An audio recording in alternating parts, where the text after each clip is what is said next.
Bonsoir à toutes et à tous et bienvenue dans Tam Tam Info. À la une de l'actualité de ce lundi 17 novembre 2025, sécurité nationale. Nouvelle opération victorieuse des FAMA qui ont neutralisé plusieurs terroristes dans le cercle de Djenné ce dimanche.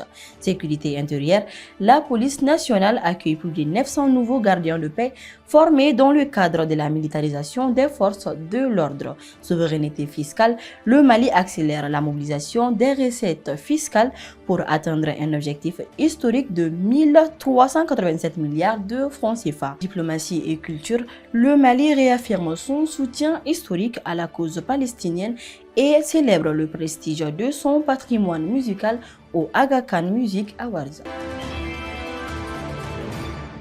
Les forces armées maliennes FAMA maintiennent la pression sur les groupes armés.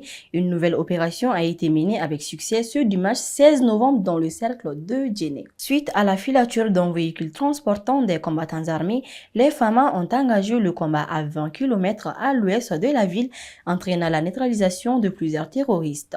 L'état-major général des armées rassure la population de la détermination sans faille des FAMA à sécuriser les personnes et les biens sur l'ensemble du territoire national.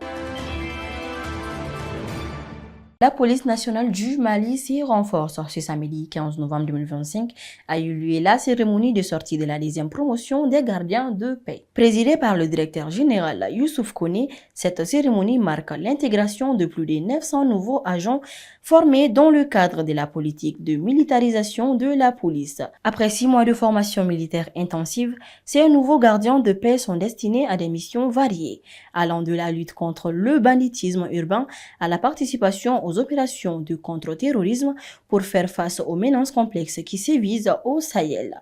Le directeur général a encouragé les nouveaux policiers à faire preuve de professionnalisme, de loyauté et d'honneur. Ces jeunes que vous venez de voir leur sortie ont été soumis à une formation de rigueur, à une formation adapté au contexte de l'insécurité dans le Sahel pour relever avec l'ensemble des autres forces de défense et de sécurité les défis que nous traversons aujourd'hui. Un moment poignant a marqué la journée de vendredi. L'association Perspective sahélienne a organisé à Bamako une cérémonie d'hommage en mémoire de Mariam Sissé, tuée lors d'une attaque terroriste à Tonka dans la région de Tombouctou. Entourée de proches, la communauté a salué le courage et l'engagement communautaire de la défunte. Au-delà du recueillement, des organisateurs ont rappelé les risques persistants auxquels sont confrontées les populations du Nord et ont lancé un appel à la solidarité, au renforcement de la protection des civils et au soutien des familles frappées par la violence.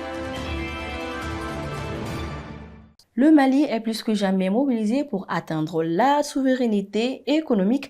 Le pays accélère la cadence pour atteindre un objectif historique de 1387 milliards de francs CFA de recettes fiscales d'ici fin 2025. La dynamique est très prometteuse, notamment à Bamako où 149 milliards ont déjà été mobilisés contre 122 milliards l'an dernier. Cet engagement renforcé des agents et des visites de terrain du DG des impôts Amadou Fall Djanka vise à établir un système fiscal plus efficace, moderne et souverain, capable de soutenir durablement la croissance nationale. Le Mali a marqué sa solidarité historique avec la Palestine lors de la célébration du 37e anniversaire de la déclaration d'indépendance de l'État de Palestine. Samedi au mémorial Modibo Keïta, le ministre des Affaires étrangères, son Excellence Abdoulaye Diop, a rappelé que le choix de ce lieu est une suite logique de l'histoire du Mali et a exprimé le soutien indéfectible de Bamako à l'initiative consacrant un État palestinien viable, vivant aux côtés de l'État d'Israël en paix et en sécurité. Enfin, une reconnaissance internationale pour notre patrimoine. À 87 ans, le rossignol du Beledougou a reçu un prestigieux Lifetime Achievement Award au Aga Khan Music Award 2025 à Londres. Chanteuse, danseuse et maîtresse du Ngusumbala, elle est récompensée pour sa carrière exceptionnelle et son engagement dans la transmission du patrimoine musical malien en cette année de la culture. Cette distinction souligne la vitalité de nos traditions et l'impact culturel du Mali sur la scène mondiale. La dongo bima ke matae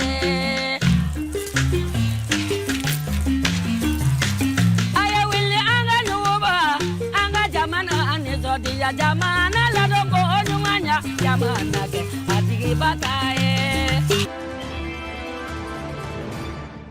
C'est la fin de cette édition. Merci de votre fidélité sur Tam Tam TV en cette journée de détermination sécuritaire et fiscale. Rappelons-nous ce proverbe de sagesse.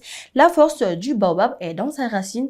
La force d'une nation est dans sa solidarité et sa volonté de payer les prix de sa souveraineté. Au nom de toute la rédaction, nous souhaitons une très belle suite de programmes sur Tam Tam TV.